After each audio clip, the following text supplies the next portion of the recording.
আচ্ছা, আজকে যেটা আলোচনা করব সেটা মৌলসমূহের পর্যাবৃত্ত ধর্ম রাসায়নিক বন্ধনের গুরুত্বপূর্ণ টপিক যেটা ৩.৯ এ আলোচনা করা হয়েছে সেটা হলো হাইব্রিডাইজেশন।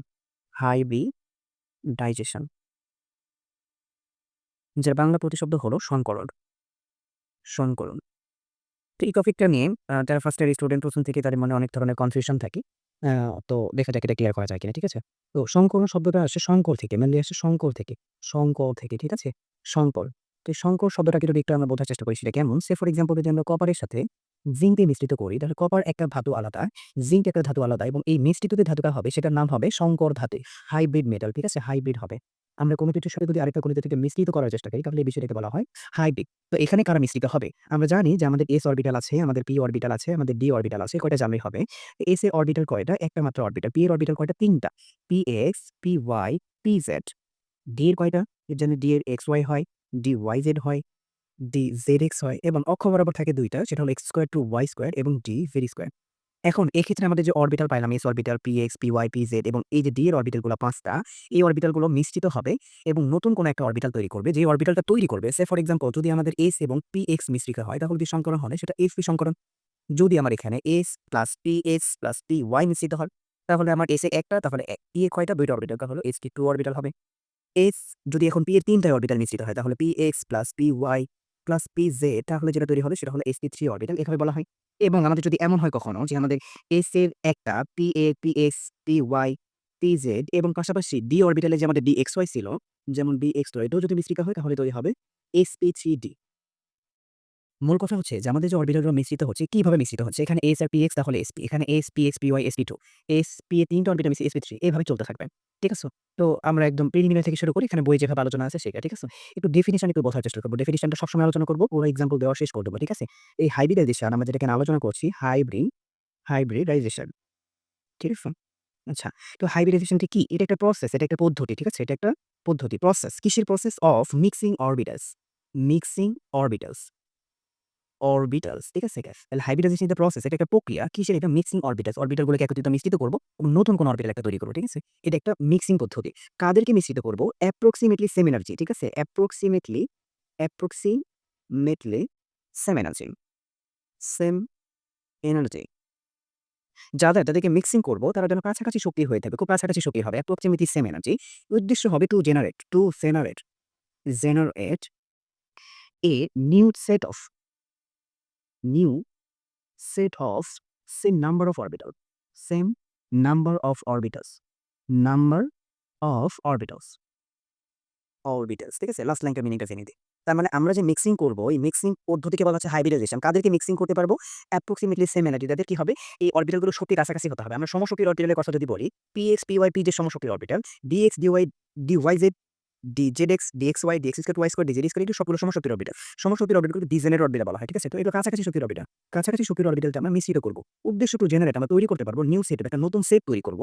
এই নতুন সেট তৈরি করব এবং এই যে সেটটা তৈরি করব আমরা যে কয়টা মিক্সিং করব ঠিক সেই কয়টাই তৈরি হবে। তাহলে সেম নাম্বার অফ অরবিটাল আমরা যে কয়টা মিক্সিং করব ঠিক সেই কয়টাই অরবিটাল তৈরি হবে। এখন যদি আমরা দেখি যেখানে বললাম যে sp সংকরণ হয়েছে, আমরা কয়টা অরবিটাল মিক্সিং করেছি? ২ টা। তো নতুন যে অরবিটাল হবে তাদেরকে যদি সাই দ্বারা ডিনোট করি তাহলে সাইকে পাবো ২ টা, আমরা সাই1 এবং সাই2 ২ টা পাবে। ঠিক আছে? এদের উপর যদি ইলেকট্রন একটা এখানে একটা থাকে তাহলে এখানেও ইলেকট্রন একটা এবং একটা থাকবে। আমরা পরবর্তীতে যখন কোন একটা মৌল নিয়ে আলোচনা করব তখন দেখব। এখানে একটু দেখি, যদি আমাদের এখানে ৩ টা অরবিটাল মিক্সিং হয়, যেমন এখানে s আছে, px আছে, py আছে, ৩ টা মিক্সিং হচ্ছে। নতুন যে অরবিটালটা হবে তারাও কয়টা হবে? ৩ টা হবে। এটাই মিনিং বোঝাচ্ছে এটা যে to generate a new set of, নতুন সেটটা হবে এবং সেম নাম্বার হবে। আমরা যে কয়টা মিক্সিং করব ঠিক সেই কয়টাই পাবো। তাহলে আমরা যদি বাংলায় বলতে চাই যে হাইব্রিডেশন কেমন হবে? হাইব্রিডেশন সংকরণ একটা পদ্ধতি। সংকরণ একটা পদ্ধতি যেখানে সমশক্তির অরবিটালকে মিশ্রিত করে নতুন অরবিটাল তৈরি করা হবে। যেখানে আমরা যে কয়টা অরবিটাল মিশ্রিত করব ঠিক ততগুলো অরবিটালই পাবো। ঠিক আছে? আচ্ছা, আমরা নতুন কোনো মৌল নিয়ে আলোচনা করি যেখান থেকে আমরা টপিকের সংকরণ স্টেপ বাই স্টেপ বুঝতে পারবো। ঠিক আছে? আচ্ছা, আমরা ১ম এ যে এটমকে নিয়ে আলোচনা করার চেষ্টা করব সেটা হলো বেরিলিয়াম ক্লোরাইড। ঠিক আছে? Beryllium chloride. এটা দ্বারা যে আমরা সংকরণকে বুঝতে পারবো একদম ডিপ থেকে বুঝতে পারবো সেটা হলো sp সংকরণ। কি বুঝতে পারবো? sp সংকরণ। ঠিক আছে? আচ্ছা, তাহলে বেরিলিয়ামের আমরা দিকে একটু দেখার চেষ্টা করি যে ইলেকট্রন বিন্যাস করবে। ঠিক আছে? বেরিলিয়ামে ইলেকট্রন বিন্যাস করবে তাহলে কি হবে? 1s2 এবং হচ্ছে 2s2 এইটা। আচ্ছা, 2s অরবিটাল আছে যেহেতু তাহলে 2p অরবিটালও আছে তার। ঠিক আছে? 2p অরবিটালও আছে কিন্তু 2p অরবিটালে ইলেকট্রন দান কত? 0। ঠিক আছে? এখন আমরা এটা এক্সাইটেড দশা পাবো। ঠিক আছে? এক্সাইটেড দশা পাবো সেটা কি হবে সেটা একটু দেখার চেষ্টা করি। সেটা কেমন হবে যে 1s2 2s থেকে একটা ইলেকট্রন কোথায় জাম্প করবে? 2px, 2py এবং 2pz, ঠিক আছে? তো এইখানে আমার কি করবে জাম্প করবে। এখন কথা হচ্ছে যে আমি এক্সাইটেড দশা পাবো কখন আর পাবো না কখন। আমরা যখন অ্যামোনিয়ার ওখানে যাবো, নাইট্রোজেনকে নিয়ে কাজ করব, তখন দেখব যে এক্সাক্টলি যে আমরা এই যে আমরা এক্সাইটেড দশা তার তৈরি করছি, সেখানে আমার ইলেকট্রন জাম্প করছে, তখন সেটা প্রয়োজনই পড়বে না। তো আমরা দেখব যদি আমার ইলেকট্রন সরিয়ে এখন যে অবস্থা হইছে, আমরা একটু অরবিটালে দেখার চেষ্টা করব। এই আগের অবস্থায় কেমন ছিল? যে যদি এটা আমার টুয়াইস এস অরবিটাল হয় ২ টা দ্বিতীয় সরি, আর PX, PY, PZ যে অবস্থাটা ছিল সেটা কিরকম? সেটা হচ্ছে এটাও 0, এটাও 0, এটাও 0। এখন এই অবস্থায় অযুগ্ম ইলেকট্রন, বিজোড় ইলেকট্রন কয়টা ছিল? একটাও ছিল না, কোথাও বিজোড় ইলেকট্রন ছিল না। বাট আমি যদি এই ইলেকট্রনটা নিয়ে এখান থেকে সরিয়ে এখানে নিয়ে যেতে পারি, তাহলে বিজোড় ইলেকট্রন সংখ্যা দাঁড়ায় ১ এবং ১ কয়টা হলো? ২ টা। তাহলে আমরা ২ টা বিজোড় ইলেকট্রন পেয়েছি। তাহলে আমরা এক্সাইটেড দশা তখনই পাবো যদি ইলেকট্রন ট্রান্সফার করার মাধ্যমে যদি অযুগ্ম ইলেকট্রনের কন্ডিশন বাড়িয়ে দিতে পারি। ঠিক আছে? তো এখানে যেহেতু বাড়াইতে পারছি, এইজন্য আমরা কি করলাম? ইলেকট্রন আমরা জাম্প করে 2px এ ইলেকট্রন আমরা পাঠায় দিতে পারলাম। আর এক্সাইটেড কন্ডিশনে এমনটা হয়। ঠিক আছে?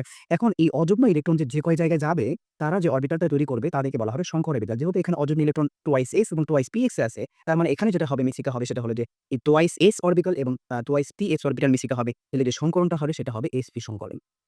sp সংকরণ। তাহলে এখান থেকে যে অরবিটাল তৈরি হবে, একটা হবে সাই, আরো একটা হবে সাই। এটা হবে সাই 1, এটা হবে সাই 2।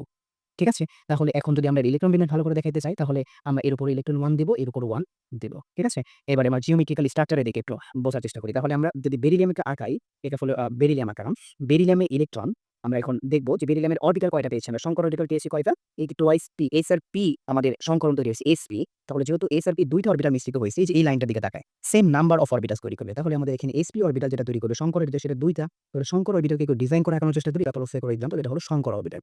এটা হলো শঙ্কর অরবিটাল আমরা তৈরি করলাম, শঙ্কর অরবিটাল। তাহলে শঙ্কর অরবিটালে প্রত্যেকটার উপরে যে নতুন করে ইলেকট্রন কয়টা থাকবে, যেভাবে আমাদের এখানে ইলেকট্রন থাকবে সেভাবে আমাদের এখানেও ইলেকট্রন দিতে হবে। একটা করে ইলেকট্রন আমাদের এখানেও ছিল। এভাবে একটা করে ইলেকট্রন ছিল। আর তাহলে বাকি যে অরবিটাল যারা মিশ্রিত হলো না, এদেরকে বলা হয় অসংকরিত অরবিটাল। যেমন টুয়াইস ky এবং টুয়াইস pz মিশ্রিত হয় নাই, এই হাইব্রিডাইজেশনে অংশগ্রহণ করে নাই। তাহলে এই দুটো কি হবে? আমাদের অসংকরিত অবস্থায় থাকবে। ঠিক আছে? তো আমরা একটু অসংকরিত অবস্থায় যেগুলো একটু চিকন লম্বা ভাবে যদি একটু py যেহেতু আমরা y অক্ষ বরাবর দেওয়ার চেষ্টা করব, y অক্ষ চিকন লম্বা করে এভাবে দেখানোর চেষ্টা করব যে আমাদের এটা হচ্ছে টুয়াইস py। ঠিক আছে? এই অরবিটালের নাম কি? আমাদের এই অরবিটালের নাম হচ্ছে sp সংকরণ, যেহেতু sp অরবিটাল, এটার নাম হচ্ছে sp অরবিটাল। আর এটার অরবিটালের নাম হচ্ছে py, এটাও py। ঠিক আছে? এখানে ইলেকট্রন নাই কিন্তু অরবিটাল আছে, যা সংকরণ গঠন করে না। এখন pz x এর সাথে অবশ্যই এটা এখানে লম্বাভাবে থাকবে। তাহলে pz কে আমরা মোটামুটি ভাবে বোঝার চেষ্টা করি এভাবে। হাইব্রিডাইজেশন যদি ত্রিমাত্রিক বিষয়, এই স্ট্রাকচার গুলো বোঝার জন্য ত্রিমাত্রিক বিষয়টা অনেক জরুরি, বাট আমরা আঁকানোর চেষ্টা করলাম। এটা হলো pz।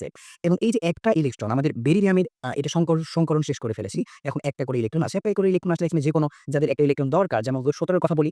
17 তে কেমন হয়েছিল যে আমরা জানি যে NH2 হ্যালোজেনের কথা যদি বলি, NH2 NP5 সকলে NP5 হচ্ছে সকলের সাধারণ ইলেকট্রন বিন্যাস, তাই না? তাহলে তাদের একটা ইলেকট্রন দরকার। কারণ এই যে অরবিটাল আমাদের কি আছে এখানে, এর কথা যদি বলি, তো এখানকার ইলেকট্রন ২ টা ফেলে আছে ২, ৩। আমাদের যদি p এর কথা বলি তাহলে p এর কয়টা ইলেকট্রন আছে? ৫ টা। তার মানে এখানে এভাবে থাকবে, একটা করে ইলেকট্রন প্রবেশ করবে, দেন শেষে একটা আছে। এই জায়গাতে একটা ইলেকট্রন দরকার, তাই না? তখন এই হ্যালোজেন গ্রুপের একটা করে ইলেকট্রন দরকার। এবং টরিন যেহেতু হ্যালোজেন, খুব সহজে এই জায়গাতে আসবে।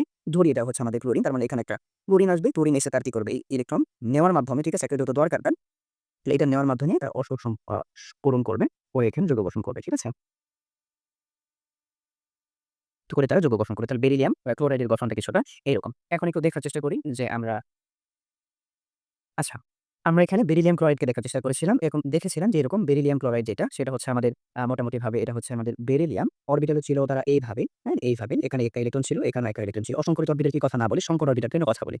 এখন এরা কেন এভাবেই থাকলো? তারা কি এভাবে থাকতে পারতো না? এটা যদি বেরিলিয়াম হয়, এখানে একটা অরবিটাল, এখানে একটা অরবিটাল, এভাবেও কি থাকতে পারতো না? হ্যাঁ, এখানে কোয়েশ্চেন হলো এভাবে থাকতে পারবে না। কথা হচ্ছে যে আমি যদি একটু এদিকে রাখার চেষ্টা করতাম, তাহলে এই ২ প্রান্তে কি আছে? ইলেকট্রন আসছে। এখানে ইলেকট্রন, এখানে ইলেকট্রন। একটু যদি কাছাকাছি নেওয়ার চেষ্টা করি, তাহলে এখান থেকে বিকশিত হবে সমধর্মী চাপ পরবর্তী বিকর্ষণ করে। তাহলে আবার তারা এদিকে চলে এলো। কথার কথা সেফোরিদিন তারা আবার বিকর্ষণের ফলে এখানে চলে আসে। এই দিক থেকেও বিকর্ষণ কাজ করবে। আল্টিমেটলি আমাদের স্ট্রেট হবে এবং এখানকার যে কোণ হবে সেটা কত ডিগ্রি কোণ হবে? ১৮০ ডিগ্রি কোণ হবে। ঠিক আছে? ১৮০ ডিগ্রি কোণ তৈরি করবে। তার মানে আমাদের এখান থেকে কি লাগবে? প্রথম কথা আমরা দেখার চেষ্টা করব যে আমাদের এখান থেকে কোন সংকরণ হচ্ছে। মানে সংকরণের কথা বলব sp সংকরণ হবে। ঠিক আছে? এখন সংকরণের পরবর্তীতে কোশ্চেন করে যে আমাদের এখানকার মধ্যে বন্ধন কোণ কত হবে? বন্ধন কোণ হবে ১৮০ ডিগ্রি বন্ধন কোণ হবে। তারপরে আমাদের আকার নিয়ে কথা বলবে। ঠিক আছে? আমাদের আকার নিয়ে কথা বলবে। আকারটা কেমন এখানে দেখতে পাই কেমন হয়? তারা সরল রৈখিক হয়। কেমন হয়? সরল রৈখিক হয়। সরল রৈখিক টাইপের হয়। ঠিক আছে? আচ্ছা। আমরা এখন যেটা আলোচনা করব, ডিরেক্টলি আমরা তারপরে আমরা বোরন ট্রাইফ্লোরাইড নিয়ে আলোচনা করতে পারতাম। ঠিক আছে? আমরা আলোচনা একটু করব। মূলত আমরা নাইট্রোজেনকে নিয়ে নিয়ে আলোচনা করব। যেহেতু আমরা বলেছিলাম যে ভিডিওটা যদি সংক্ষিপ্ত করতে হবে, নাইট্রোজেনকে নিয়ে আলোচনা করি একটু। সেটা হলো NH3 কে নিয়ে আলোচনা করব। এখানে লন পেয়ার থাকে আমরা জানি। তো এই ক্ষেত্রে কি হয়? এর সংকরণটা দেখতে মোটামুটিভাবে সম্পূর্ণ নিয়ে অনেক একটা ডিপ নলেজ গেইন করার চেষ্টা করব। দেখা যাক কি হয়। এখানে আমাদের একই সাথে অনেক কিছু বুঝতে পারবো। ঠিক আছে? প্রথম নাইট্রোজেনের যদি ইলেকট্রন বিন্যাসের কথা বলি, নাইট্রোজেন 7 কেমন হবে? তাহলে 1:2 হবে। হ্যাঁ? 2s2 হবে এবং 2p কত হবে? 2p 3 হবে। ঠিক আছে? 3, 2, 5, 2, 7 আমাদের মিলে গেছে। এখন একটু দেখার চেষ্টা করব যে এর এক্সাইটেড 10 আমাদের করতে হবে কিনা। ঠিক আছে? এর আগেও বলেছিলাম যে আমরা কখন আমরা স্টার সাইন দিয়ে আমরা ইলেকট্রনকে জাম্প করাবো। আমরা যদি একটু দেখার চেষ্টা করি 2s অরবিটাল যেটা সেখানে কয়টা ইলেকট্রন আছে? 2 টা ইলেকট্রন আছে। twice t, twice p, px, py, tz এ আমাদের এখানে একটা ইলেকট্রন, এখানে একটা ইলেকট্রন, এখানে একটা ইলেকট্রন। এখন আমরা যদি একটু কাউন্ট করি যে আমাদের এখানে অযুগ্ম ইলেকট্রন কয়টা আছে তাহলে দেখতে পাবো